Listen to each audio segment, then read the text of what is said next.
Muy buenas noches, estimados colegas y facilitadora de esta interesante asignatura.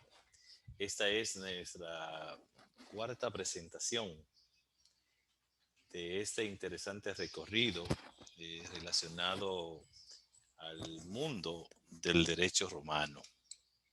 Un recorrido apasionante con los cuales hemos visto básicamente el historial de lo que es el surgimiento del derecho romano, el cual inició con la asignatura de Derecho Romano 1, donde estuvimos viendo los cimientos de, del derecho, desde antes de las 12 tablas, bueno, pudiéramos decir, desde antes de la monarquía, la república y todo lo que esto conlleva en relación a Roma y, y su quehacer y su aporte en el derecho romano. Como hemos ya dicho en esta asignatura, pues la iniciamos con el tema de las obligaciones dentro del contexto del derecho y todo lo que esto conlleva, las obligaciones, los contratos, las herencias. Y en esta intervención, pues ya estaremos trabajando ya lo que es el último tema de lo que estaremos abordando en, en la asignatura. Y esta es relacionada a lo que es las acciones. Una noción que es considerada como sinónimo de un conjunto de ritos sagrados y procedimientos ineludibles que se desarrollan dentro del contexto del derecho. Esto se puso en práctica hasta lo que es llamado el procedimiento formulario del derecho romano o procedimiento per fórmula, como le llamaban, en donde se establecía que el derecho de acción pasa a ser el propio derecho material que se exige y se deduce dentro de un determinado juicio. Ya más adelante, pues estaremos enfatizando más sobre lo que realmente esto significa dentro del contexto del derecho y del derecho romano específicamente, que es el que nos referimos. Las acciones en derecho no son más que un medio legal a través del cual se puede acudir eh, mediante o al poder público del Estado en persecución de un fin jurídico determinado. Pudiéramos decir que es la acción, que la acción no es más que otra cosa, sino el derecho de perseguir en juicio lo que a uno se le puede deber o se le debe en otras palabras. Acciones viene de actio, que es hacer, accionar o forzar. Básicamente, la acción es un acto de actuación procesal o extraprocesal por el cual un sujeto contriñe a otro.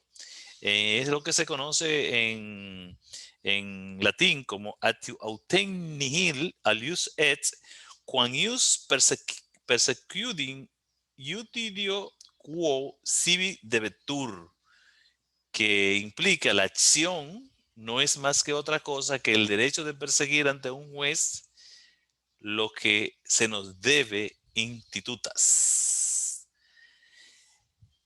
El rol del ordenamiento contemporáneo es un derecho público, cívico, subjetivo y abstracto que tiene toda persona, natural o jurídica, para obtener la aplicación de la jurisdicción del Estado.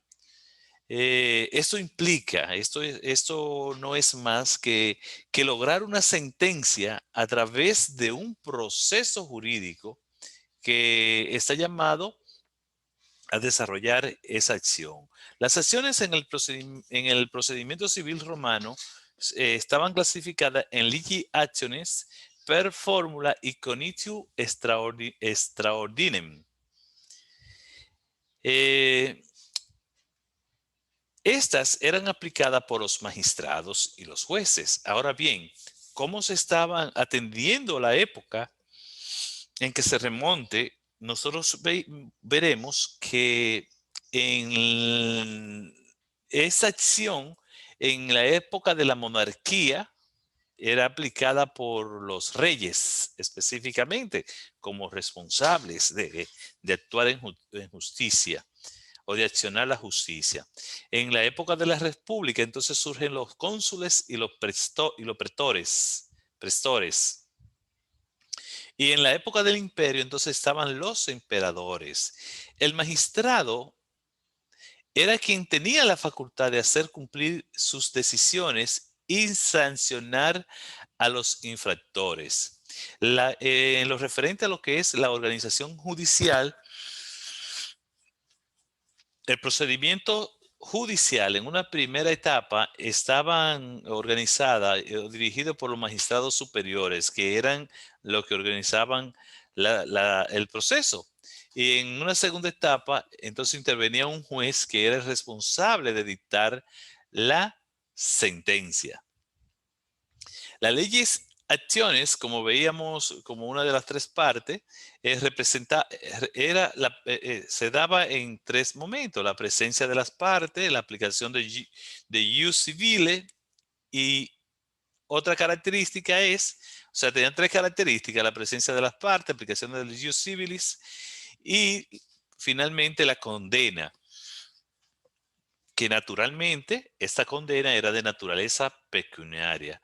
Cuando hablamos de leyes acciones, no es más que el conjunto de ritos, palabras y acciones que se realizaban ante el magistrado de extremado rigor, so pena de perder el pleito. Esto es lo que ahora podemos mirar como la comparecencia, como la discusión del acto dentro de una, de una, ah, de un juicio.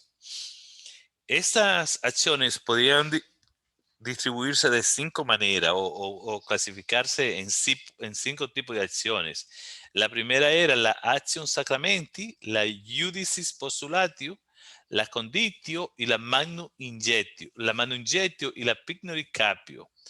La acción sacramento era una caución o fianza de los litigantes, o que los litigantes debían de depositar a los sumos pontífices o a un templo como garantía, y quien perdiera el pleito perdía esa caución. O sea, bueno, ponemos aquí en un dinero, es como una pelea de gallo, que se casa el dinero, bueno, y el que se casa, pues ahí tiene todo perdido.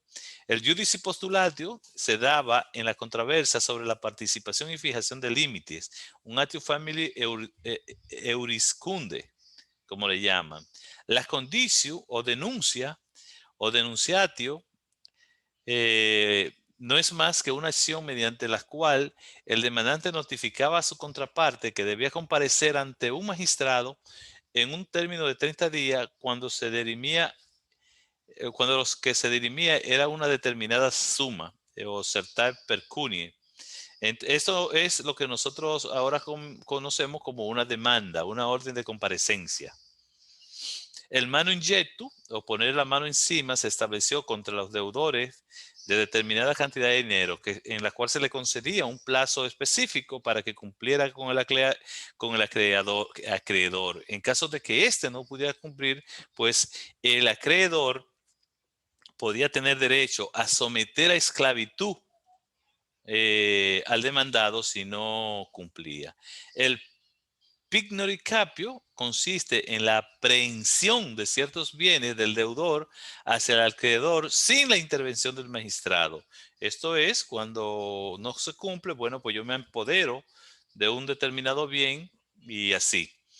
Otro elemento importante que se daba dentro de ese del contexto de las acción o de las acciones procedía de la palabra fórmula o el procedimiento formulario, que no era más que una orientación, es una especie de escrito que se le daba que daba el magistrado a las partes, indicaba al juez e impartía las instrucciones para resolver la controversia. Este formulario tenía una división que era el demonstratio, el intentio y el condemnatio. El demonstratio se colocaba al principio de la fórmula, seguido del nombre del juez, se indicaban los hechos y el fundamento del derecho y la exposición del motivo. El intento indicaba la protección del demandante, puede ser certa cuando el objeto del litigio está perfectamente identificado e incerta cuando el objeto es indeterminado. Y el conditio, que es el procedimiento extraordinario a partir del emperador Diocleciano, es derogado por el formulario. Un solo magistrado conoce todo el proceso, evitando que la sentencia perdiera credibilidad. Esto tenía una característica y es que supreme la doble instancia. Los jueces actúan en nombre del Estado. Se impone un sistema escrito. La dirección máxima del proceso era de 3 años. Las partes no tenían que intervenir personalmente, sino que podían estar representadas. La sentencia es escrita, pública y registrada y coherente entre la peticiones y el fallo. Con esta participación, bueno, pues concluimos nuestra exponencia en relación a este tema. Espero que la misma puedan ser de productividad, ya que es un tema muy interesante. Y como les decía, con esto cerramos el ciclo de participación dentro del contexto de la asignatura del derecho romano. Muchísimas gracias, que pasen muy buenas noches.